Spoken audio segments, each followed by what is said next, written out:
Vanishing Folklore and Beliefs. The Sampo, public domain reading, circa 1917.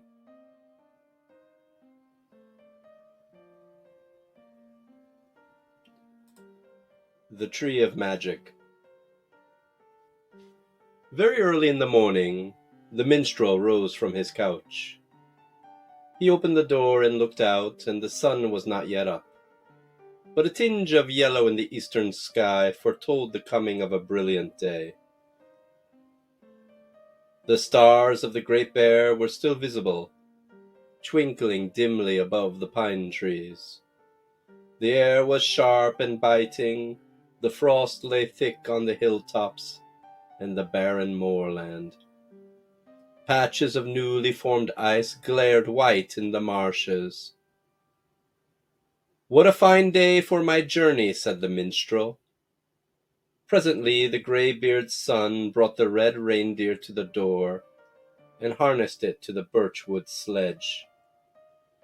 "You will have a fine day for your journey," he said. The greybeard helped the minstrel into the sledge. He wrapped the robes of fur around him and threw over his shoulder a bearskin cloak that was both ample and warm. Then he packed beneath the seat a store of food for the long journey: 8 large jars of bread and deer meat. Yes, 9 great jars of toothsome victuals. "Farewell, kind host and skillful surgeon. Farewell, great guests, my blessings go ever with you." Thus the goodbye words were spoken. Then the minstrel seized the reins and cracked his long whip. The reindeer leaped forward. The journey was begun. Swift as the wind, the well-built sledge glided on its course. Loudly the birchwood runners rang upon the frozen ground. Smoothly they sped over the hoar-frost and the glistening ice, through fens and woodlands, across the meadows and the moorlands. The red reindeer rushed, unwearied, never pausing to rest, never thinking of food. For 1 whole day the minstrel held the reins and shouted urgently to his faithful steed. Yes, for 2 days and 2 long silent nights he sat in the sledge and drove onward, with no slackening of speed. So impatient was he to reach his dear homeland, to behold his own fireside. The 3rd day came, and still onward flew the tireless reindeer. The 4th day came. It was half gone, when the minstrel uttered a shout so joyful that the woodlands rang with the sound, and the wild geese in the marshes answered it gleefully. He shouted again and again, for now he was among familiar scenes. Here was the forest road, which he had often traveled in his youth and later in manhood.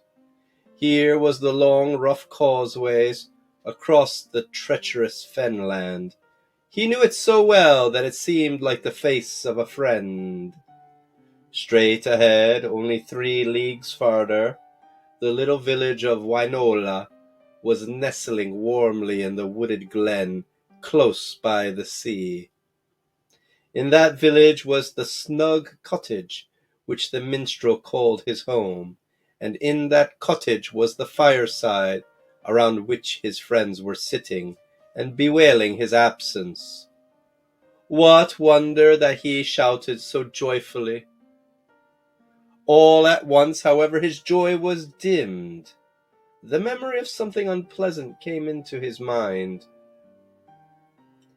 A cloud passed over his face, and the last shout died, half uttered, on his lips.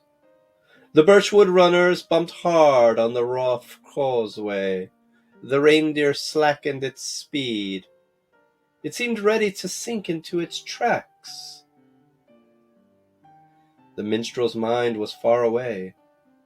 It was with the grim, grey mistress of the frozen land. For suddenly he had thought of the promise he had given to her. I will send you Ilmarinen, the skillfulest of smiths, and he will forge the Sampo for you. In another hour, yes, in half that time, he would meet Ilmarinen face to face. Would he be able to redeem his promise? I am a wizard. I can do wonderful things through magic, said the minstrel to himself. If my friend the smith will not be persuaded, I will prevail upon him through other means. Then he chuckled to the reindeer, and the birchwood runners glided more smoothly over the causeway. On the farther side of the great fen, there was a grove of pine trees, and in the midst of the grove was a green grassy space, as round as the moon and as level as the sea. At this spot the minstrel paused. He brought the reindeer to a sudden stop. He leaped from the sledge and began to draw circles upon the ground of magic. He muttered strange words which only wizards and magicians know. He lifted his arms above his head and sang a song so weird and wild that the pine trees shuddered and shrieked. He ceased, and instantly in the center of the green space, a slender twig sprang out of the ground and grew. It grew and grew, unfolding leaves and buds and blossoms. It grew and grew until it became a flower-crowned tree, which seemed to pierce the clouds and sweep the solemn sky. No one knows how tall it might have grown. It might have grown till it touched the stars, had not the minstrel bidden it to cease expanding. Then he sang another song quite different from the first, a song so sweet and so persuasive that the wild creatures in the forest and the fen came out of their dens and listened to it. The white-faced moon heard, and sat herself down among the branches of the tree of magic. The 7 stars of the Great Bear also heard, and they came circling from the sky, and began to dance and play amid the leaves and blossoms.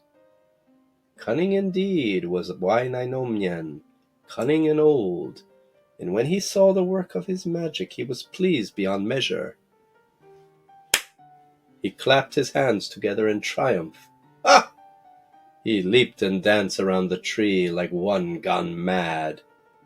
Then he climbed into the sledge and sat down upon the furry robes. He shook the long reins and spoke gently to his steed. Slowly and thoughtfully, as one well contented with himself, he drove onward along the well-known pathway that led towards the village. His sharp grey eyes looked first this way and then that. His ears were open to the slightest sound, and all his senses were alert. If you enjoyed this reading, please click on the other episodes of the Sampo in the playlist below, and take a moment to subscribe. Thank you very much for listening.